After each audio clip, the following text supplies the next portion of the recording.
everyone, I'm Kariba Devine, and welcome to 12 News Weekend. Every week, we take a look back at some of the best stories from our 12 News journalists. On today's show, we go behind the scenes with a social media sensation.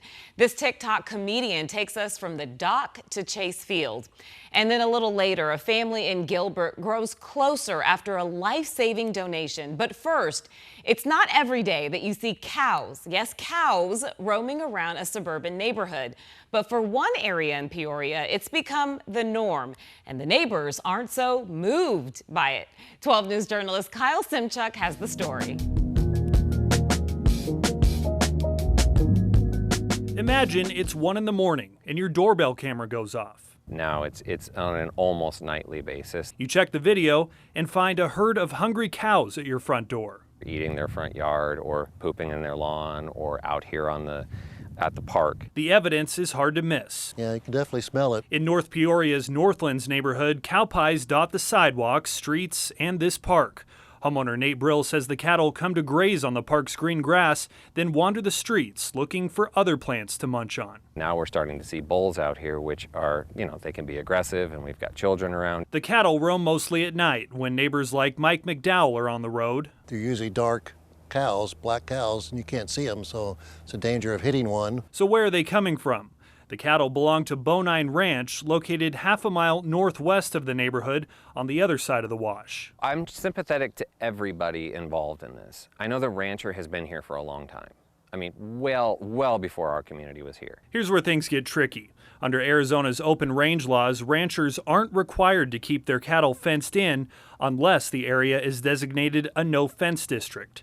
Northlands is not, as Peoria City Council member Matt Bullock explains. Basically, they have to kind of protect their property from the rancher. Now, the rancher should do his part as well, because really, that's an investment from a rancher's point of view. As cows come over, they could possibly get hurt, they could fall, they could break a leg, they could get hit by a car. Bonine Ranch tells 12 News they do have fencing, but off-road vehicle riders often cut through it or leave gates open, allowing cattle to escape.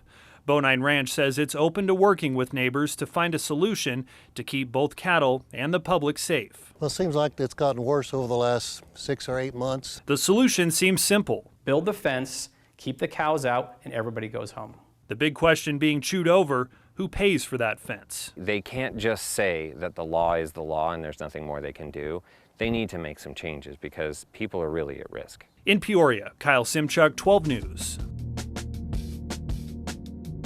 This is Theodore Roosevelt Dam, and it stores or impounds Roosevelt Lake, which stores up to, over 1 million acre-feet of water. This is the piece of infrastructure where SFRE kind of collects and maintains a lot of its water storage system on the Salt River. And it was just raised, wasn't it? So you can actually see where it's been raised. That's correct. Roosevelt Dam was raised in the early to mid-90s to have the ability to store some of the additional water that the Salt River experiences. It's kind of a flashy system, meaning that we experience periods when it receives a lot of inflows and periods of times when we don't, and this allows us the flexibility to store that water, giving us some water resiliency. This is the bridge that was built when the dam was raised. I mean, not too dissimilar to some of the dams that we see on the Colorado River. It's a beautiful bridge. It is. It's a beautiful piece of infrastructure, and it gives you wonderful views of this wonderful part of the state. And it's unique, right, in terms of its length? It is. I think it's over 1,000 feet long.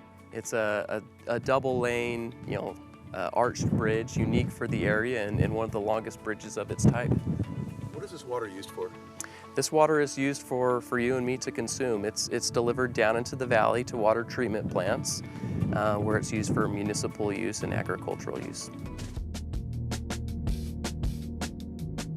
If you've ever been to Roosevelt Lake, chances are you've driven right past it. Many times I've told people Pumpkin Center when I'm in Phoenix, and they'll say, "Where's that?" 8 miles north of the lake off Highway 188 is Pumpkin Center, an unincorporated pocket of Tonto Basin. How it got its name remains a mystery. I've heard that it was a grandfather that called his granddaughter Pumpkin. I heard it was farmer's market where they had pumpkin growing contests. Tanya Bridges is the owner of Pumpkin Center Bar and Grill. It's 1 part watering hole, 1 part history lesson, and 100% Arizona charm. She's owned the bar and lodge next door for nearly 2 decades. I came up here to do karaoke for this bar. I kept seeing for sale in the motel, and I went home, talked to my husband. I said, you know, this needs a lot of work. I think we should refinance our house, which we did, buy the motel, and that's how it started. And 2 years later, they were losing the bar, and we bought it. The bar, originally built in the 1930s, burned down in '92 and was rebuilt with a giant pumpkin on top. Originally a '76 gas station ball. Yes, I think that's where it came from.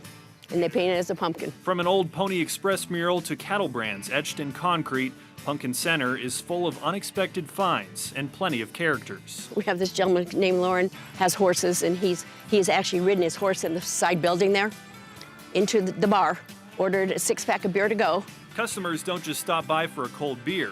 The food here is the real deal. We have a pulled pork green chili burro that everybody loves. It's one of our big sellers. We have the best hamburgers, people say. There's even a bridge burger named after the newly constructed Tonneau Creek Bridge. So we have fishermen, we have boaters, we have quad riders. Of course, it takes a lot of work running a bar and lodge. At 75 years old, Bridges is ready to pass the torch. I'm tired, and I've been doing this for a long time, and it's just time for me to enjoy what I have left. The bar and lodge are on the market, but Bridges plans to hold on to her house, which is the old post office. It's a small, great community. Everybody, no matter what happens here, somebody needs help, everybody steps up and helps them. So whether you're riding in on a Harley, a horse, or just hungry, Pumpkin Center is definitely worth the stop. For Rediscover Arizona, I'm Kyle Simchuk.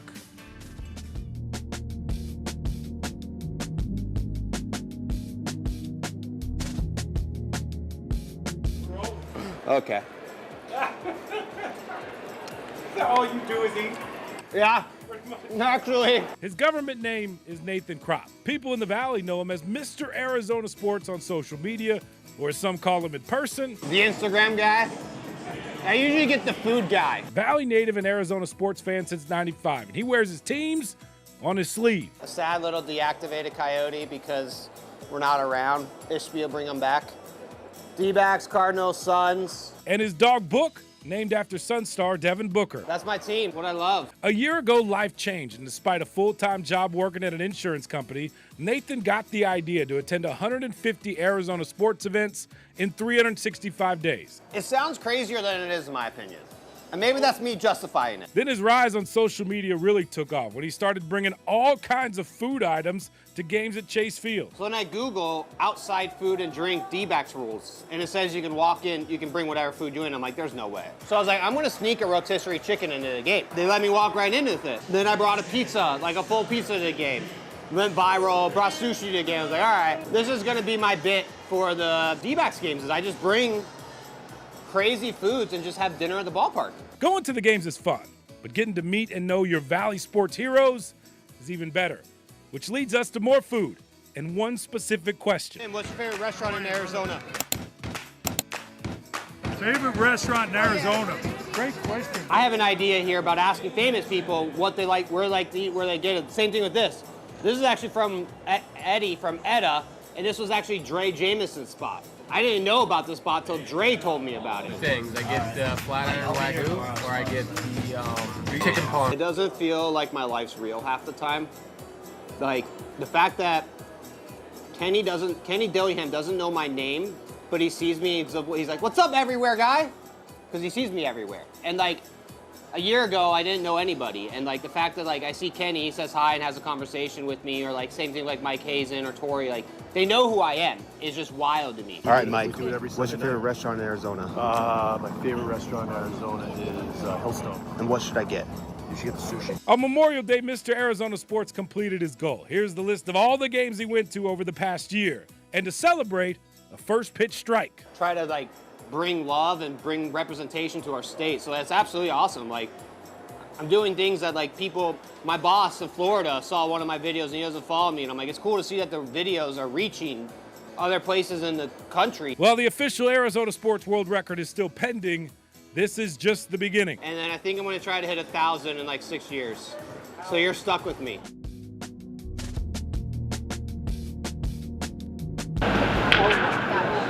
We're in the outfield right now. This is not a joke. I need to be telling a dad joke and the ball just lands in the mug. Logan Lyle, aka Doc Talk, standing in Chase Field, watching batting practice. Logan, how you doing? Good. How are you doing? Good. Meeting Luis Gonzalez and D-backs president Derek Hall, all because Logan has become the king of dad jokes. Oh, that's awesome. You couldn't script it. No, never in a million years would I think I'd be at a Diamondbacks game doing dad jokes. A ball just landed right here in the pool. Funnier. Yeah, I moved from San Diego, but I'm originally from the Bay Area. Okay. Yeah. So you grew up Giants or? Giants, yeah. Giants, yeah. We got to turn you into a fan, I hear. I guess so. Logan's throwing out the first pitch on Father's Day at the D-backs game. They wanted to promote some Father's Day stuff, and me doing dad jokes made sense. Have you guys seen the channel? Okay. Logan's channel, Doc Talk, has millions of followers. It's Logan, his family, and now some celebrities. How about the convenience store beer theft? Yeah, it's a cold case. Sitting on a dock telling dad jokes. It became so popular, Logan's calendar is now booked with major events. Yeah, I get to do this with Diamondbacks, and then in about a month and a half, I go to New York to shoot with, hopefully, Adam Sandler, but some of the cast to promote Happy Gilmore 2. But Logan lives in Phoenix, where there's no dock. No dock at Chase Field either, but they have the next best thing. And to man that dock? Just tell the joke, pause, and it does well. I don't know. Logan, Derek Hall, and Gonzo. I used to hate facial hair. Then it grew on me. It's just awkward, you know what I mean? It's the more awkward, the better. I just found out I'm colorblind. The diagnosis came out of purple. I asked my gym instructor if he could teach me how to do the splits. He said, how flexible are you? I said I could be there on Tuesday. I asked my friend Sam to sing a song about the iPhone. And then Sam sung. I think it was a Samsung one. It was really good. Yeah. So, yeah. Dad jokes were the gateway. And yeah, I get to do cool things like this. It's fun.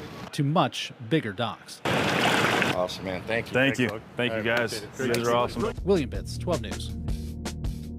Gabe Forsberg is baking something special. We're going to have a baby shower. These babies of veterans, whether it's a mama who's the veteran or the dad.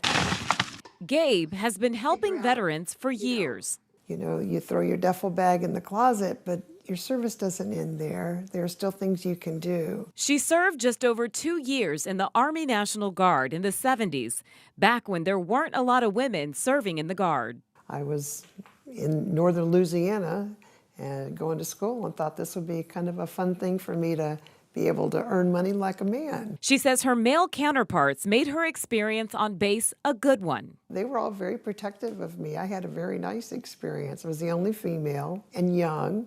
So it was really, I felt a little pampered in my fatigues and my boots. Now she's helping veterans in need through organizations like Army Women United and the Jewish War Veterans, just to name a few. She's helped the homeless through the annual Maricopa County Stand Down event. And we would serve hundreds of women who were homeless. In my mind, it was just a national disgrace that we have any veterans who are on the street.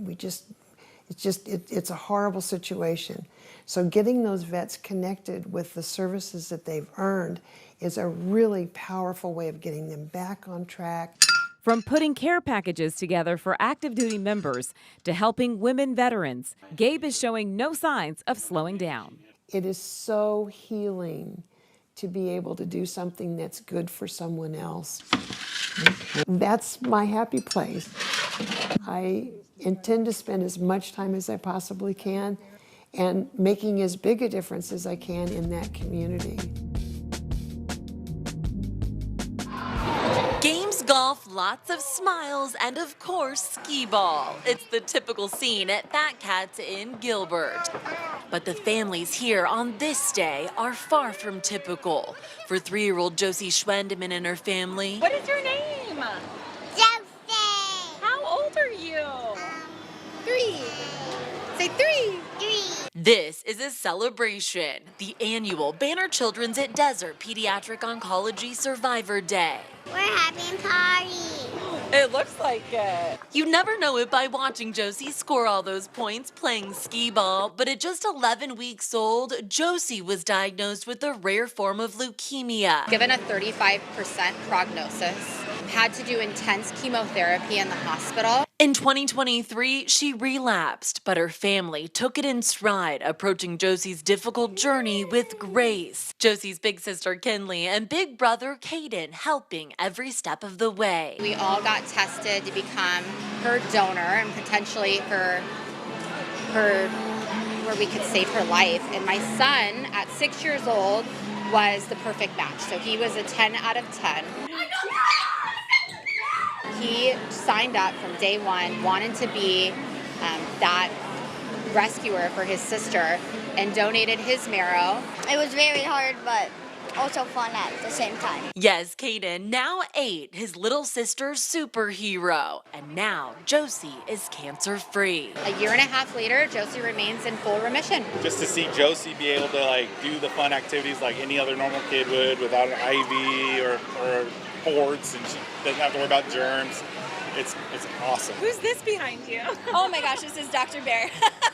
Banner Oncology social worker Andrea McClyman has a message for other families with a journey like this ahead. There is a light at the end of the tunnel, especially if they're just starting their cancer journey, and that they can feel the support that all of our patients have felt along the way.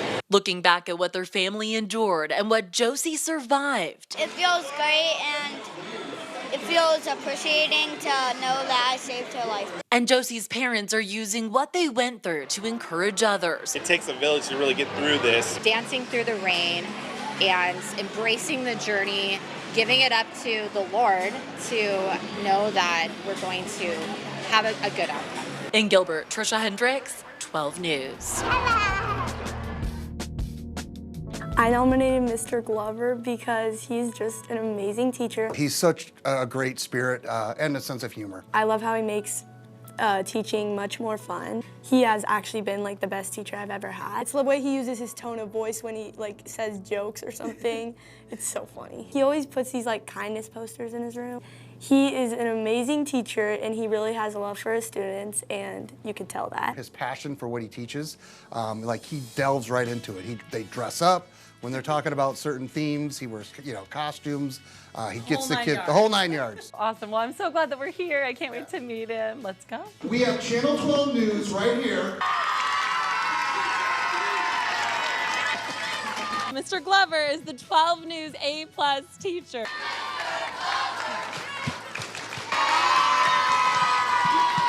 Mr. Glover has been a teacher for 25 years here. He is so kind and very entertaining and super funny, but most of all, he is an amazing teacher. He is and always will be an A+ teacher to me. Thank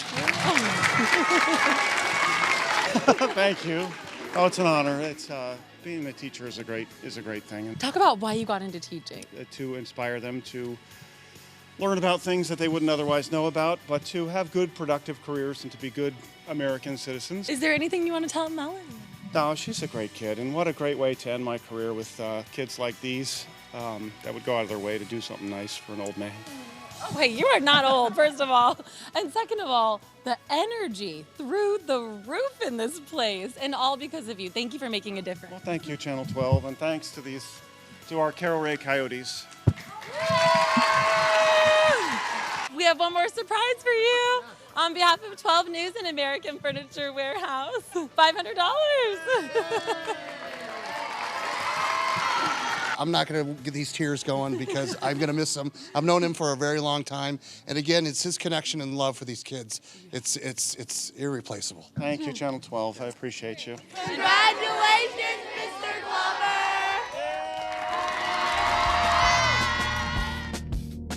Jaylen graduated from Perry High in 2019 before attending Santa Clara College for 3 years, and he was then drafted in the first round by the Oklahoma City Thunder in 2022. And now he's helped the Thunder make it all the way to the basketball mountaintop by playing in the NBA Finals for the first time in 13 years. Now, we caught up with his former high school coach, Sam Duane, and some of his former teachers, and everybody here in the community has so many amazing things to say about the NBA star. I found it, and it just was his crazy hair, and it's just Jaylen. Great day for Jaylen. It was a great day for his family. Yeah. Great day for the Perry community because he's such a high character person and such a tremendous role model to everybody here in the Perry community. It's a cool experience because he's a good player, and it's cool to try to follow in his footsteps. And his footsteps are still felt here in the Perry community. Oh, he's just a class act all around. He was always helping people in the class and just a good person. It's really motivating because it's anybody can do it. It's just you just have to be willing to put in the work. He hosted me and my husband at a game last year. I let him know I was coming through Oklahoma and told him I'd love to see him if I could, and he had tickets for me and stayed after to talk to me and my husband. Just a great young man. Setting the foundation for Perry's basketball success, now so many from Arizona are rooting for him to bring home an NBA title. Through high school, through college, now on the biggest stage in the NBA Finals. Just a thrill and enjoying every second of it. Thanks everyone for watching, and just a reminder, new episodes of 12 News Weekend premiere every Friday on 12+. You can also watch past episodes on the app. All you have to do is download 12+ for your Apple TV, Fire TV, and Roku, and you can watch for free. I'm Kadiva Devine. Have a fantastic rest of your weekend.